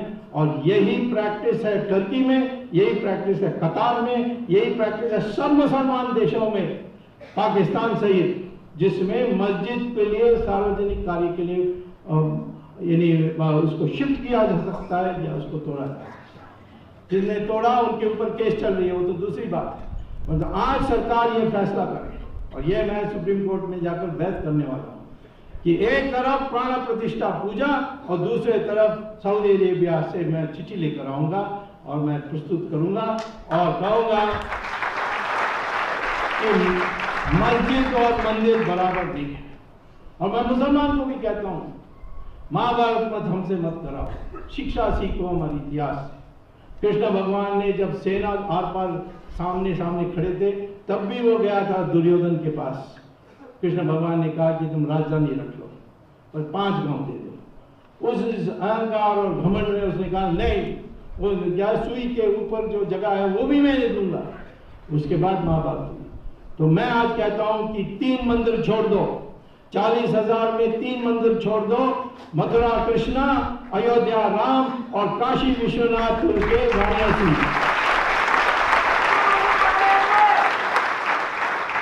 और ये सारा मैं समझता हूं कि मुसलमान और हिंदू की रिश्ता बढ़ाने के लिए बहुत सहायक होगा। और मैं मुस्लिम लीडर से मिलूंगा। अभी ओवैसी से हमारी डिबेट हुई थी, उसने मान लिया कि दिन प्रतिदिन अब हियरिंग सुप्रीम कोर्ट के लिए वो पक्ष में है, वो होगा तो 1 महीने में सारा समाप्त हो जाएगा। और इसीलिए मैं कॉन्फिडेंटली कहता हूँ इस महीने, इस साल के अंत में हम जरूर निश्चित राम मंदिर के निर्माण करेंगे। और अयोध्या में मस्जिद भी बनाएंगे, परंतु वहां नहीं बनाएंगे, सरयू नदी के उस पार जगह दे देंगे। और मैं आपको एक और मजेदार बात बतानी चाहता हूँ कि वो जो मस्जिद है वो मीर बाकी ने बनाई थी बाबर के हुक्म पर। वो मीर बाकी शिया होने के कारण उसने शिया मस्जिद बना दी। और मस्जिदों का जो इंचार्ज होता है उसका नाम है मुतवाली, वो पारंपरिक होता है, वो आज भी जिंदा है। वो कहता है कि मैं तैयार हूँ, मुझे सरयू नदी के उस पार एक मस्जिद बनाने के लिए मदद कर दो और आप वहाँ राम मंदिर बना लो। अब ये बीच में सुन्नी वाकफ बोर्ड कैसे आ गई? तो मैंने कहा ये तुम्हारा मस्जिद नहीं है, तुम कैसे इसको मांग सकते हो? कहते हम कहाँ मांगते हैं मस्जिद उस आधार पर, हम कहते हैं ये हमारी प्रॉपर्टी है, ये प्रॉपर्टी एडवर्स पोजेशन। आप वकीलों से पूछ लीजिए व्हाट इज एडवर्स पोजेशन। हम इतने साल यहाँ थे इसीलिए हमारा बन जाता है, तो सारा हिंदुस्तान भी बन जाएगा आपका, इतने साल रहे। तो ये तो सवाल ही नहीं उठता है, ये तो भगवान का जगह है, ये पहले से राम मालिक हैं और इसीलिए ये उनका सुन्नी का वाकफ बोलकर चलेगा नहीं। उनसे भी मैं बात करूंगा और तो मैं आपको साफ कहता हूं कि राम मंदिर बनाना हमारी मंशा के लिए जरूरत है। ये 800 साल 800 साल मुसलमान की राज और 200 साल अंग्रेजों की राज हम भूलने के लिए तैयार हैं, परंतु इसके मतलब नहीं है कि जो घोर अपमान हुआ है उसको हम सुधारने के लिए प्रयास नहीं करेंगे। इस देश में ये तो साफ है कि 80% हिंदू होने के कारण प्राथमिकता यानी प्रभुसत्ता इस देश में बनी है तो हिंदुओं के साथ बनती है। इस देश में लोकतंत्र है तो हिंदू के कारण है, इस देश में सेक्युलरिज्म है हिंदू के कारण है। एक मुसलमान की देश बता दीजिए जिसमें मेजॉरिटी मुसलमान की राज है और वहां आपको सेक्युलरिज्म है। सऊदी अरेबिया में आप दिवाली मना सकते हो, आप वहां मंदिर बना सकते हो, घर के अंदर सत्यनारायण पूजा कर सकते हो। कौन सा मुस्लिम देश में आप सत्यनारायण पूजा घर में कर सकते हो? अभी कुवैत में 6-7 लोगों ने किया और उनको निकाल दिया देश से कि आपने सत्यनारायण पूजा करना हमारे देश की जो शुद्धता है उसको आपने भंग किया। तो मैं ये नहीं कह रहा हूँ कि तुम अपना धर्म हमारे जैसे करो, अपना धर्म रखो। हम तो मानते हैं कि सारे धर्म से भगवान प्राप्त हो सकता है। एकमात्र धर्म दुनिया में है वो है हिंदू धर्म, जो कहती है कि सारे धर्म से भगवान प्राप्त हो सकती है। कोई और धर्म ये नहीं कहता है, इस्लाम नहीं कहता है, क्रिश्चियनिटी नहीं कहती है। हाँ जरूर हमारे पास और भी धर्म है हमारे देश में, सिख है, जैन है, बुद्धिस्ट है, परंतु वो सब हमसे पैदा हुए और उन्होंने हमारी रक्षा की। गुरु गोविंद सिंह और गुरु तेग बहादुर नहीं होते क्या हम इस देश में हिंदू होते आज? उनके लिए हमें हर बार याद रखनी चाहिए। तो इस चीज में मैं यही कहता हूं कि सबसे देश को सुधारने के लिए कोई यानी देश सुधर जाएगा, चमक जाएगा, नंबर 1 बन जाएगा, हाईएस्ट ग्रोथ रेट का देश बनेगा, जापान जैसे हो जाएगा। पर जापान से भिन्न होना है तो फिर एक विराट हिंदुस्तानी मंशा पैदा करने की आवश्यकता है। उसके लिए आज हमें ये जहां अन्याय हुआ उसके लिए खिलाफ आवाज उठानी है और जहां हमारे साथ ये हमें एकता करनी है उसके लिए आवश्यक करना है। आखिर में एक बात कहूँगा कि मैं चाहता हूँ कि हमारे देश में सारे जो युवा युवती हैं उनके दिमाग में ये बात बैठ जाए कि हम दोनों मिल करके इस देश में, इस संसार में हम 21वीं शताब्दी में हैं जो ज्ञान की शताब्दी है, नॉलेज सेंचुरी। इसमें कोई शारीरिक शक्ति के आधार पर किसी की प्रमुखता बन नहीं सकती। तो पुरुष और महिला हर चीज में बराबर है और इसीलिए इसके लिए हमें लड़ना चाहिए। हमारी संस्कृति में महिलाओं का स्थान थोड़ा ज़्यादा था पुरुष से। जैसे एक दिन मैं मेरे मित्र के साथ बैठकर ये सवाल किया उसको कि स्वर्ग में हम कैबिनेट फॉर्मेशन करेंगे तो फिर कौन होगा प्राइम मिनिस्टर? तो मेरा फ्रेंड ने कहा कि ब्रह्मा बनेंगे। तो मैंने कहा फिर डिप्टी प्राइम मिनिस्टर तो शिवा और विष्णु होगा। कहा ठीक है। मैंने कहा फिर अच्छा मुख्य पोर्टफोलियो देख लें कौन किसके पास होगा। डिफेंस किसके पास होगा? दुर्गा। फाइनेंस किसके पास होगा? लक्ष्मी। शिक्षा किसके पास होगा? सरस्वती। मैंने कहा सब महिला के पास, पुरुष के पास कुछ नहीं है। नहीं कहा इंफॉर्मेशन ब्रॉडकास्टिंग नारद मुनि के पास। ये था स्थान हमारी महिलाओं का। महाभारत हुई महिलाओं के कारण, एक महिला की जिद के कारण। सही है गलत है परंतु उसकी बात सुननी पड़ी। वैसे ही रामायण खत्म हो जाती जब हनुमान वहां पहुंचा और सीता को कहा कंधे में बैठकर मैं ले जाता हूं वापस। उसने कहा नहीं, ये सारे जो महिलाएं यहाँ त्रस्त हैं उनको कौन बचाएगा? तो राम को आना पड़ेगा, रावण को वध करना पड़ेगा, तब मैं आऊंगी। तो महिलाओं के जो रोल है बिल्कुल साफ है। और आज जो ज्ञान की जो राज है, और जो नॉलेज इकोनॉमी है, जो नॉलेज सेंचुरी है, उसमें महिला और पुरुष को बराबर ट्रीट करने के लिए सबको एक संकल्प लेना चाहिए, और उससे मंशा बदलेगी, और मंशा के कारण हमारी देश आगे बढ़ेगी। ये कहकर सबको नमस्कार।